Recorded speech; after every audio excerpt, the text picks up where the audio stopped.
Boa noite. Você está acompanhando uma nova edição das notícias da Ucrânia na UATV, onde contamos dos eventos que afetam o mundo. Se você acabou de descobrir o nosso canal, inscreva-se para saber mais. Hoje, dia 4 de março, vamos destacar o seguinte. Um petroleiro russo sancionado está apagando fogo próximo ao Líbano. O que aconteceu e quem realizou o ataque? Alta do preço do petróleo do Irã, mas não é suficiente para equilibrar o orçamento da Rússia. A última esperança do Kremlin não vai durar muito. 40 ataques a instalações de petróleo e gás no interior do território russo desde o início do ano.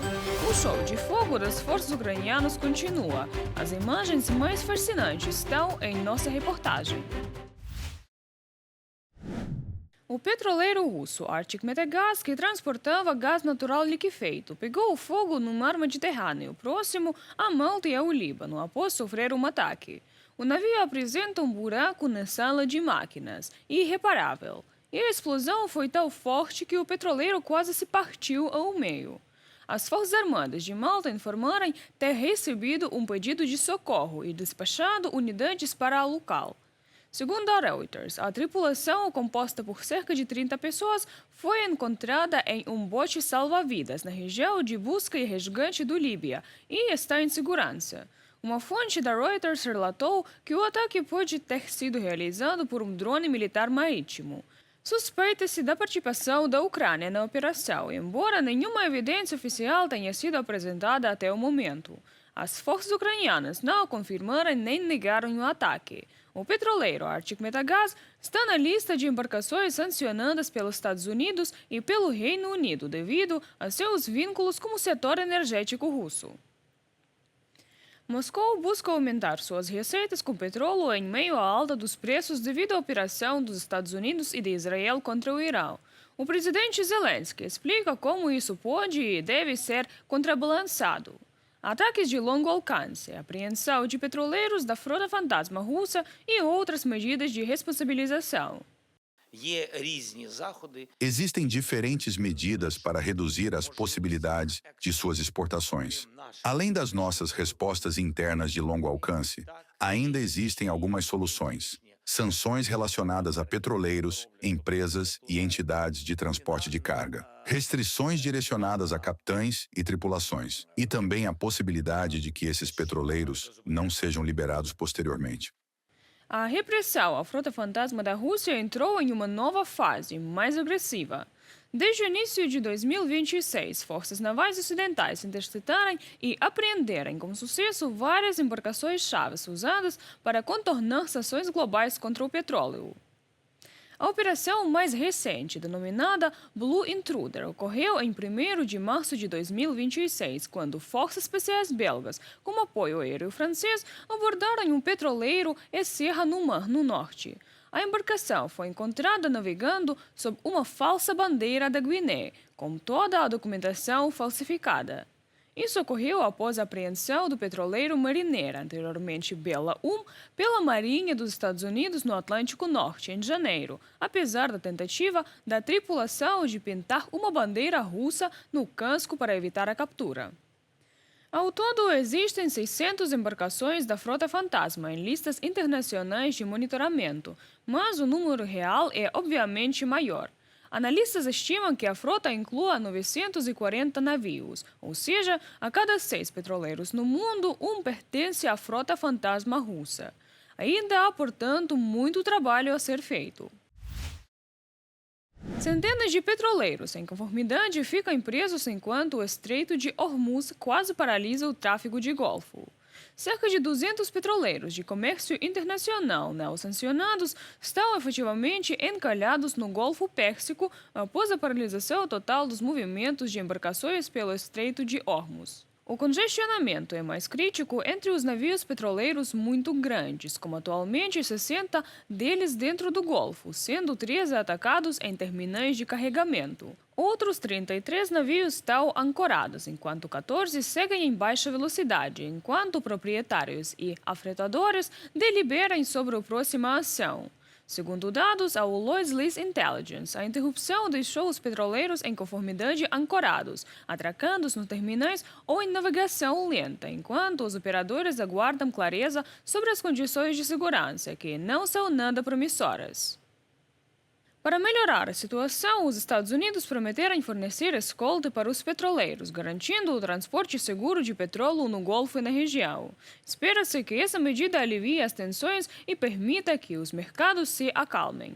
Até o momento, isso parece improvável. Os preços globais do petróleo dispararam após os ataques dos Estados Unidos e de Israel contra o Irã, alcançando os níveis mais altos desde junho de 2024. A Rússia se beneficia disso, é claro, mas a alta ainda fica muito aquém do necessário para equilibrar o orçamento russo, segundo cálculos da Reuters. A Rússia enfrenta um enorme déficit no orçamento federal, que vem aumentando devido à queda das receitas de petróleo e gás, que representam quase um quarto da arrecadação orçamentária.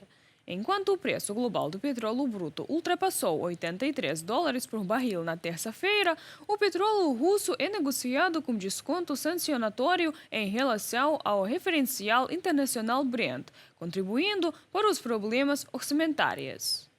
Segundo cálculos da Reuters, os descontos médios foram de $26,50 por barril em fevereiro. Especialistas estimam que a Rússia precisaria de preços de compra bem acima de $100 por barril, sem limite de preço sancionatório e em modo de livre comércio, e que esses preços se mantivessem estáveis por pelo menos um ano, apenas para que a economia russa, fortemente dependente de receitas de petróleo, começasse a apresentar sinais de recuperação. E isso é ainda menos provável do que um rápido resfriamento do mercado. Afinal, a Rússia foi quem, inicialmente, incendiou o mundo provocando o caos internacional ao invadir a Ucrânia. Portanto, pode-se dizer que, de fato, as maldições como os frangos voltam para casa. Os preços do gás também estão subindo. No entanto, vale destacar que o preço do gás ainda está 3 vezes mais barato agora do que era em 2022. Mas talvez exista um remédio para essa situação, e esse remédio é tão radical quanto americano. As Forças Armadas dos Estados Unidos estão conduzindo uma operação massiva e contínua para impedir que essa ditadura radical e perversa ameace a América e nossos principais interesses de segurança nacional. Vamos destruir seus mísseis e aniquilar sua indústria de mísseis. Donald Trump, presidente dos Estados Unidos no Truth Social. Desde o início do ano, as forças de defesa da Ucrânia realizaram mais de 40 ataques contra alvos militares russos e infraestrutura de petróleo e gás. Essas operações atingiram com sucesso 4 refinarias, 5 grandes depósitos de petróleo, uma unidade de processamento de petróleo bruto, sondas de perfuração, terminais offshore e uma instalação de processamento de gás.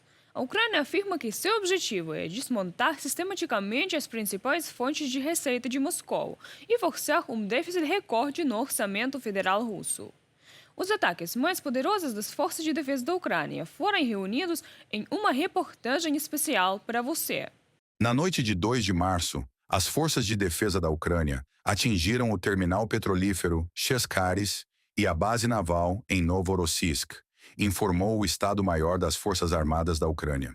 Imagens de explosões e de um incêndio de grandes proporções no porto de Novorossiysk foram divulgadas por moradores locais. De acordo com informações preliminares, foram confirmados danos às estruturas de carregamento de petróleo do terminal e à estação de radar do Complexo S-400. Trecho de mensagem do Estado-Maior das Forças Armadas da Ucrânia no Telegram. Desde o início de 2026, a Ucrânia realizou mais de 40 ataques contra instalações de infraestrutura de petróleo e gás do país agressor, suas empresas militares, postos de comando, depósitos de munição e equipamentos no território da Federação Russa, informou o Ministério da Defesa ucraniano. Esses ataques não apenas enfraquecem a economia do agressor, como também afetam diretamente a capacidade da Rússia de continuar a guerra contra a Ucrânia. Esse é um dos objetivos estratégicos do plano de ação apresentado pelo chefe do Ministério da Defesa da Ucrânia no 4º aniversário da invasão em larga escala. Kiev trabalha para tornar o déficit orçamentário da Rússia em 2026 recorde. afirmou Mikhailo Fedorov. A guerra continua porque a Rússia tem dinheiro para mísseis e drones, para contratos de soldados e para propaganda. A fonte é o petróleo. A Rússia o vende em todo o mundo por meio da chamada Frota Fantasma. É desse orçamento que a guerra é financiada. Se esse canal for bloqueado, os recursos para a guerra diminuirão drasticamente. Trecho de publicação no site do Ministério da Defesa da Ucrânia. Ataques profundos ucranianos estão se tornando cada vez mais dolorosos para a Rússia e cada vez mais impressionantes, observam especialistas militares. O recorde de alcance foi o ataque na noite de 21 de fevereiro, quando mísseis de cruzeiro ucranianos, FP-5 Flamingo, atingiram a fábrica de Votkinsk, na Udmurtia, a 1.300 quilômetros da fronteira ucraniana. A empresa produz mísseis balísticos intercontinentais IARS, mísseis balísticos Bulava, além dos sistemas Iskander-M e Kinzhal. Antes disso, no início de fevereiro, o Flamingo atacou o campo de testes de Kapustin Yar, na região de Astrakhan, de onde a Rússia lança o Oreshnik. Houve ataques precisos com mísseis Flamingo a 1.400 quilômetros. Considero isso um verdadeiro sucesso para a nossa indústria. Eles aumentarão a quantidade. Isso depende de recursos financeiros e de determinados componentes. Dependendo do número, teremos mais ataques bem-sucedidos. Não direi quantos Flamingo foram utilizados desta vez. Direi apenas que as defesas aéreas russas interceptaram alguns, outros não foram abatidos, e houve impactos precisos. Mas o mais importante é que todos os mísseis lançados atingiram o alvo. O ataque à fábrica em Votkinsk foi o ataque com míssil de cruzeiro de maior alcance já realizado. E esta ainda não era a capacidade máxima do Flamingo, afirmou o diretor técnico da empresa fabricante. Na foto.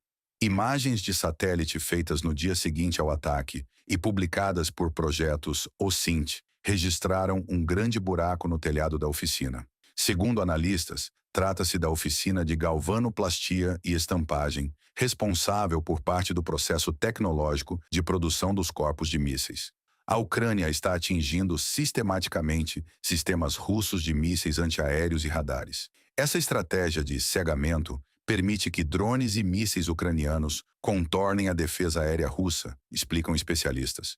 Assim, em 25 de fevereiro, as Forças de Operações Especiais publicaram vídeos e fotos da destruição de um lançador S-400 Triumph, de um radar de controle de fogo e de um sistema de mísseis Pantsir S-1 no território da Crimeia, temporariamente ocupada. O S-400 é o principal sistema da defesa aérea russa e o Pantsir é um complexo de curto alcance para combater drones. 2 dias depois, surgiu outro vídeo de um ataque contra um sistema antiaéreo Pantsir S-1, desta vez em Mariupol, temporariamente ocupada. O Estado-Maior informa que, em diversos locais, francamente, em territórios temporariamente ocupados por onde passa a linha de combate, houve destruição de concentrações de pessoal inimigo, ou foram realizados ataques contra essas concentrações. E relatórios desse tipo são registrados quase todos os dias atualmente. Trata-se de um trabalho sistemático que afeta diretamente a linha de combate. Enquanto Putin recebe relatórios de vitórias fictícias na frente, a realidade no campo de batalha e no território russo é diferente. As forças de defesa da Ucrânia estão destruindo sistematicamente a infraestrutura militar e as instalações estratégicas do inimigo. O objetivo é claro: privar Moscou de recursos para continuar a guerra contra a Ucrânia. Reportagem de Karina Lalayan para a UATV Notícias. É tudo por hoje. Amanhã voltaremos com mais atualizações. Siga-nos e deixe sua opinião sobre os últimos eventos nos comentários. Boa noite.